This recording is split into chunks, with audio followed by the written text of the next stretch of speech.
I think it's interesting to note that the one and only job, seemingly, that the one-time daytime TV host and number cruncher Carol Vorderman now has left is this. That's right, as this sort of hostess of a rather wonderful charity called the Pride of Britain. Now, the problem with the Pride of Britain, of course, it kind of, when you think about it, is one of those events that does bring a lot of tears on that particular occasion. This particular individual brings tears of laughter simply because she bills herself as an intelligent woman who knows everything and was telling us exactly how we should vote, tactical voting, going along, of course, trying to ruin the Conservative Party and getting behind Keir Starmer. Let's not forget, of course, Carol Vorderman clearly knows the winner, but now she's furious. As ever, let me explain. Morning, chums. Thank you so much for joining me today in the very heart of London's Underground. Nice to have your company. Do take care of yourselves if you are travelling around in and around London.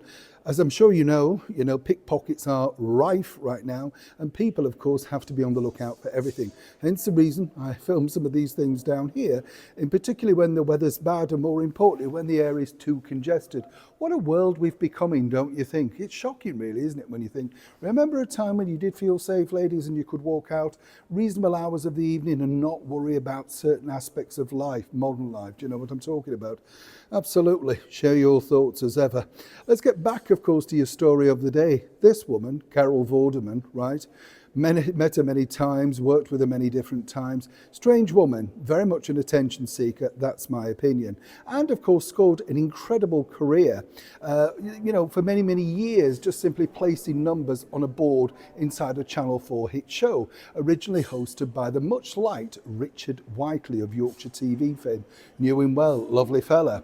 Carol then seemingly got too big for her boots, and of course Countdown decided they didn't want to pay her £1 million a year. Carol felt she was bigger than that and went on to many different things. She threatened to fly around the world. Hasn't quite done it, but thought she looked quite good in the uniform. She's been dumped along the way by many different ideas and many different sort of things that she was associated with. Many might suggest all of her own fault. And then there was the ill-advised headline, wasn't there, about having a famous 5 friends. You get the picture. All a bit lurid, right? So Carol decided to go down the political path, the political route. And she decided very heavily to get behind the Labour Party. Oh yes, went on anything that would book her, including the likes of This Morning and all those other daytime TV shows, to let the world know that she knew what we needed in Great Britain was this man. That's right, Keir Starmer. The world would be better if we had Keir.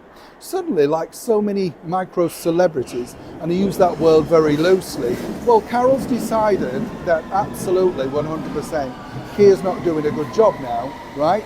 And so consequently, when you think about it, Keir not doing a good job, well, Carol, she's dumped him. Yeah, she's moved on. She's been disappointed by him. Well, the truth is, of course, Keir and the team of the Labour Party didn't want anything to do with, many suggest, the unhinged remarks on social media that Carol was putting out. So she's now decided to tie her rope to another political party. This time around, she's now going for the Green Party.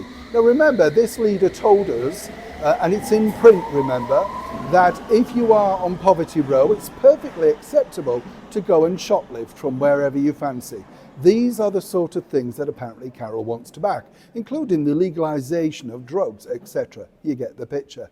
Many are suggesting that she feels she now will be offered a bigger role inside this political party because they've embraced her and her thoughts and her mindset.